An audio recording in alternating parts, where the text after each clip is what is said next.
હમણાં જે થોડા દિવસ પહેલા ઢેંડિયાપાડાના ધારાસભ્ય ભાઈ શ્રી શેતરભાઈ વસાવાને જે નામદાર કોર્ટે 7 વર્ષની સજા સંભળાવી છે. અમે કોર્ટનો આદર કરીએ છીએ. કોર્ટે જે પણ નિર્ણય કર્યો હશે, પણ શેતરભાઈ વસાવા એક આદિવાસી સમાજ માટે લડે છે અને આ ભારતીય જનતા પાર્ટીની સરકાર ખોટા કેસો કરી અને આદિવાસીનો અવાજ દબાવવા માંગી રહી છે. ત્યારે સમગ્ર આદિવાસી સમાજ થકી અને સમગ્ર યુવાનો થકી અમે શેતરભાઈને સમર્થન કરીએ છીએ. શેતરભાઈ વસાવા એક સમાજનો આગેવાન છે. સમાજના હકો માટે હરેક જાતિ સાથે ઊભા રહે છે. માટે અમે શેતરભાઈ વસાવાને સમર્થન કરીએ છીએ. સાથે જ આવા ઘણા નેતાઓ કે જે આદિવાસી સમાજનો અવાજ ઊભો કરવા જાય છે, ત્યારે આ ભારતીય જનતા પાર્ટીની સરકાર કંઈક ને કંઈક રીતે ખોટા કેસો ઊભા કરી અને આદિવાસી સમાજના યુવાનો હોય કે નેતા હોય એમનો અવાજ દબાવવાનું કામ આ સરકાર કરી રહી છે.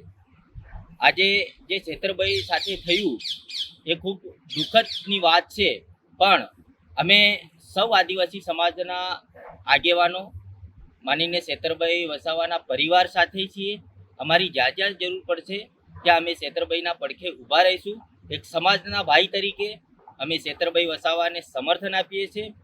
પાર્ટી કોઈ પણ હોય, પણ સમાજની વાત આવે ત્યારે અમે એક સમાજના ભાઈ તરીકે, સમાજના આદિવાસી સમાજના આગેવાન તરીકે અમે શેતરભાઈ વસાવાને સમર્થન આપીએ છીએ.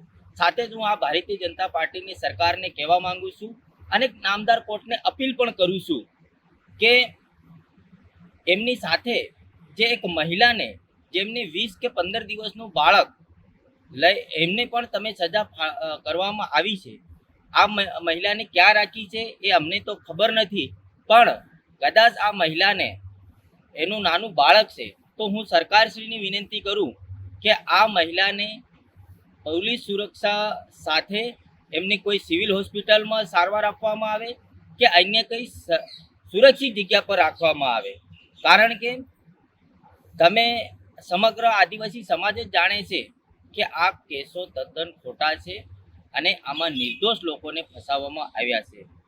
આ સાથે જ આગળ અમારે જ્યાં જ્યાં શેતરભાઈ સાથે ઊભું રહેવું પડશે ત્યારે અમે શેતરભાઈની પડખે ઊભા છે અને આવનાર સમયમાં શેતરભાઈને છોડાવવા માટે અમે સૌ આદિવાસી સમાજ એક થઈ અને એમના પરિવારને એમના વિસ્તારના લોકો સાથે અમે સતત એમની પડખે ઊભા રહીશું.